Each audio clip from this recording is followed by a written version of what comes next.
গতকালকে আমি ঢাকা এয়ারপোর্টে আসার সময় ডোমেস্টিকের ভিতরে দেখলাম যে এক ভদ্র মহিলা তিনি আরেকজন পুরুষের সাথে কথা বলছেন, যার সাথে কথা বলছেন পুরুষ ভদ্রলোক, অনেক বয়স্ক, 70-80 মতো বয়স হওয়ার কথা।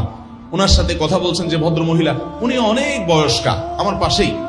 এই বয়স্কা মহিলা ওই ভদ্র পুরুষকে বলছিলেন যে আমি আপনার বাসায় প্রায় যাইতাম, আপনার মনে পড়ে। সম্ভবত তারা শালী দুলাভাবে এরকম কোন একটা সম্পর্ক তাদের হয়তোবা। বলে যে অনেক বেশি যাইতাম, মনে পড়ে। তখন ভদ্রমহিলা প্রসঙ্গত বলছিলেন যে কিভাবে যে জীবনটা শেষ হয়ে গেল, মনে হচ্ছে এই যে কালকে আমার বিয়ে হয় নাই, ছোট ছিলাম, ওই সময়টাতে কালকে আমি আপনার বাসায় গেছি, এরকম মনে হয়েছে। অথচ আজকে আমার জীবনের শেষ মুহূর্তে আমি চলে আসছি, আমার মেয়ের বিয়ে দিয়ে ফেলেছি, ছেলে বিয়ে করে ফেলেছি, আমি শাশুড়ি হয়ে গেছি, সব দিক থেকে নানি দাদি হয়ে গেছি, বয়স শেষ হয়ে আসছে, এখন শুধু মৃত্যুর কথা মনে হয়। দেখতে দেখতে কিভাবে জীবনটা পার হয়ে গেল টেরও পাইলাম না।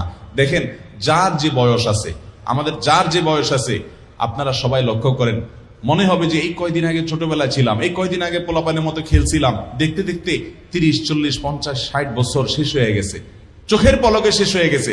জীবন শেষ হয়ে যাবে, থেকে যাবে আমল, থেকে যাবে কি আমল, এগুলো থেকে যাবে। কিয়ামতের ময়দানে আল্লাহ যখন আমলের দপ্তর খুলবেন, আমলের খাতা খুলবেন, একটা একটা করে বের করবেন। ভালো আমল যদি করে যেতে পারেন তো সেখানে হাসি হাসবেন, সুখের হাসি হাসবেন। আর যদি বদামল দিয়ে আমল নামাকে ধ্বংস করেন, জীবন একভাবে পার হয়ে যাবে রে।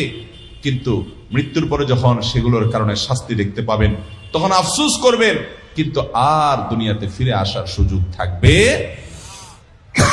অতএব বোনরা আমার, আল্লাহ তাআলা সূরা তাহরিমে যে দুইজন নারীর দৃষ্টান্ত দিয়েছেন শেষে, ভালো নারীর, তাদের মধ্যে মারিয়ামের ঈসা আলাইহিস সালামের মায়ের অনুসরণ আমাদেরকে করতে হবে। তিনি তার চরিত্রকে কিভাবে হেফাজত করেছেন। আমি জানি আমাদের বোনরা, ইয়াং মেয়েরা যারা আছেন, আপনাদের জন্য চরিত্র হেফাজত করা কঠিন। ছেলেরা যেরকম জ্বালাতন করে, মা বাবা এরকম অনেক সময় জুলুম করে, সমাজ আপনাদেরকে অনেক সময় খারাপ দিকে চলে যেতে বাধ্য করে। মনে রাখবেন, আপনাকে সংগ্রাম চালাতে হবে এবং অবৈধ কোনো সম্পর্কে জড়াবেন না। অনেক ছেলে আপনার সাথে ভালোবাসার ভান করে আপনার চরিত্র নিয়ে চিনিমিনি খেলবে। আপনার যদি চরিত্র চিনিমিনি নাও খেলে, সে যদি আপনাকে বিয়ে শাদী করবে সেই প্রলোভন দেয়, মনে রাখবেন আপনার জীবন যাবে, কিন্তু আপনি হারামের দিকে এক কদম পা বাড়াবেন না। আল্লাহ তাআলা আমাদের বোনদেরকে এই হারাম থেকে বেঁচে থাকার তৌফিক দান করুন।